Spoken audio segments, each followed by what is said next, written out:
situação nas igrejas, ela não para. E, sinceramente, uma das coisas que mais me preocupa é o silêncio de quem está lá dentro. E eu fico muito feliz, né? Ao contrário, quando acontecem as denúncias.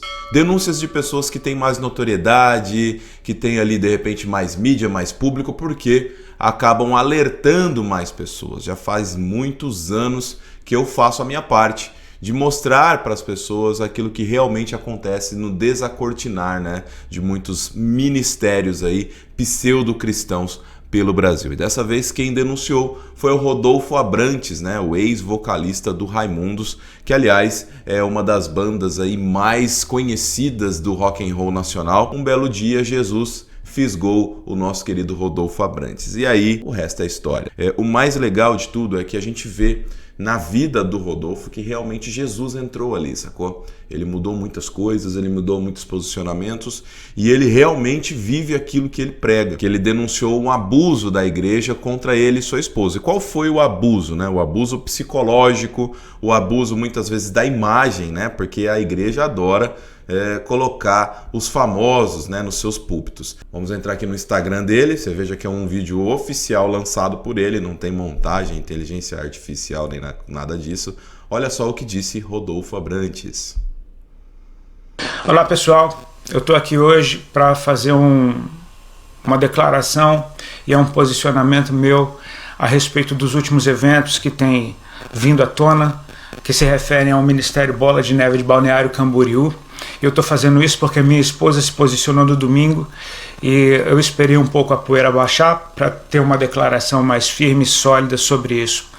Não cabe a mim julgar ações e atitudes de gente que não me diz respeito, porque eu e a minha esposa nos desligamos desse ministério em 2011. Escolhi não falar nada naquela época com uma preocupação de não ser responsável por arrastar pessoas para fora de igreja e de não ser acusado de mais coisas do que eu fui. Isso não foi recíproco. Eu e a minha esposa fomos taxados de irresponsáveis. Minha esposa foi chamada de Jezabel, eu fui chamado até de caloteiro, me acusaram de ter uma dívida com o selo Bola Music, o que no final de 2022 foi feita uma prestação de contas e eu não devia absolutamente nada. Mas o que eu quero dizer não se refere às acusações que têm vindo à tona, questões envolvendo fraudes e outras coisas. Isso não me diz respeito e eu não tenho conhecimento, nem prova, nem base, nem capacidade de ficar acusando ninguém. O que eu estou aqui para dizer é que eu estou junto com a minha esposa e eu vi o sofrimento dela, eu vi o quanto ela sofreu de abusos emocionais daquele ministério e nós sofremos demais como família. Nosso casamento foi abalado naquela época e nós sobrevivemos. Nós estamos firmes, mas carregamos cicatrizes de feridas que demoram muito para curar. Eu quero declarar que a minha esposa é uma mulher de Deus e eu sinceramente admiro muito a coragem que ela tem de dar a cara a tapa e de se posicionar de uma maneira extremamente firme sobre tudo o que aconteceu.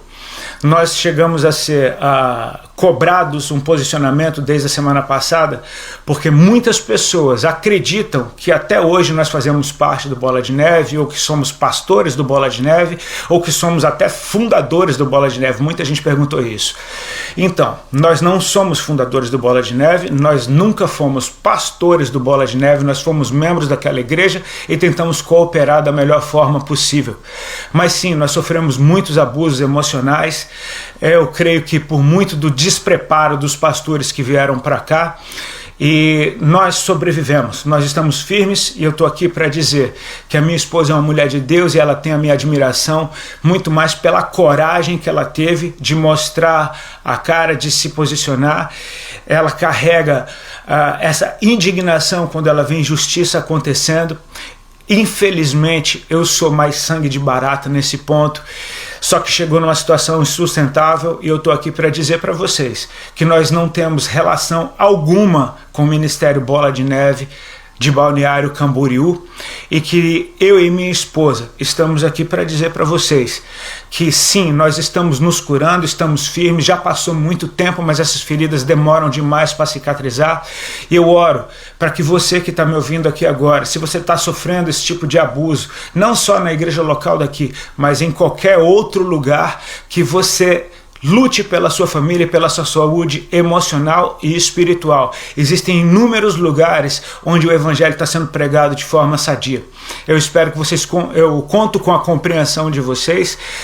Peço perdão mais uma vez por estar vindo aqui falar de um assunto chato, mas não tem como mais deixar isso de lado. Espero que vocês orem. Eu oro para que a justiça seja feita, eu oro para que vidas realmente sejam salvas.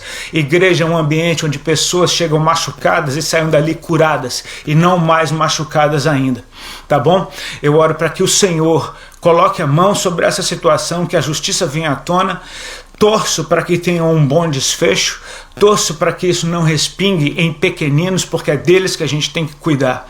A própria igreja deve ser responsável por julgar as suas causas e por responsabilizar aqueles que têm responsabilidade. Não é papel da igreja ficar protegendo ou jogando para debaixo do tapete coisas que são incompatíveis com o que Jesus ensinou. Eu e minha esposa estamos firmes, estamos sólidos, e eu espero que vocês compreendam a nossa situação. Que Deus abençoe vocês. Tá aí o relato do Rodolfo, sensacional, né? Você vê que realmente ele tem muita firmeza naquilo que ele diz. E a igreja Bola de Neve, cara, eu vou falar bem a verdade, vem cá, eu vou te contar um segredo.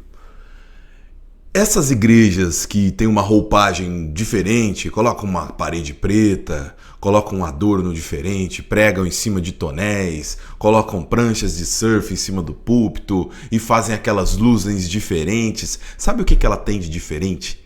Nada. O grande importante aí do assunto tem que ser o conteúdo desse livro aqui. Se não tiver o conteúdo desse livro aqui, meu amigo, pode pintar de verde escarlate que não muda nada. O prédio é só um detalhe. E o que o Rodolfo Abrantes fala aqui é muito verdade. Existem milhares de lugares no país que o evangelho é pregado com responsabilidade, com temor, e as pessoas realmente são cuidadas e instruídas.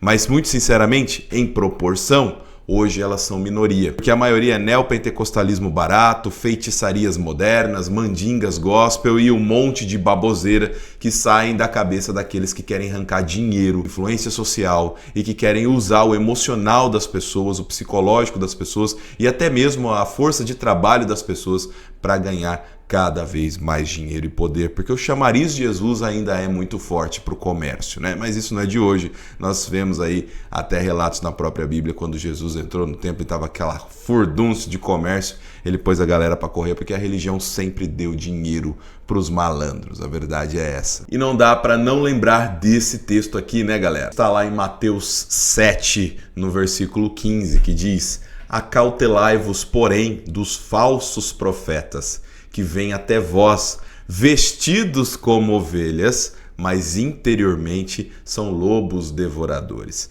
Um destaque aqui para o vestido de ovelhas. O que isso quer dizer? A Bíblia sempre, quando ela cita o crente, né, o cristão, aquele que crê em Deus, ele cita como parte de um rebanho, sendo ele uma ovelha, né? Aí você pode dizer, é pejorativo, é um animal assim, assado. Cara, é uma forma de expressão. Então, sendo o cristão a ovelha, também dá-se a conotação de que Jesus é o pastor, né, o supremo sacerdote. É aquele que cuida do rebanho, certo? E quando o texto diz vestido como ovelha, quer dizer que a roupagem dos falsos profetas tem que ser uma roupagem que ganha confiança do rebanho. Tem que ser uma roupagem que disfarça quem realmente ele é e se assemelha ali com os demais que estão envolvidos na igreja. Porque o grande lance do falso profeta é que ele não quer que você perceba que ele está lá.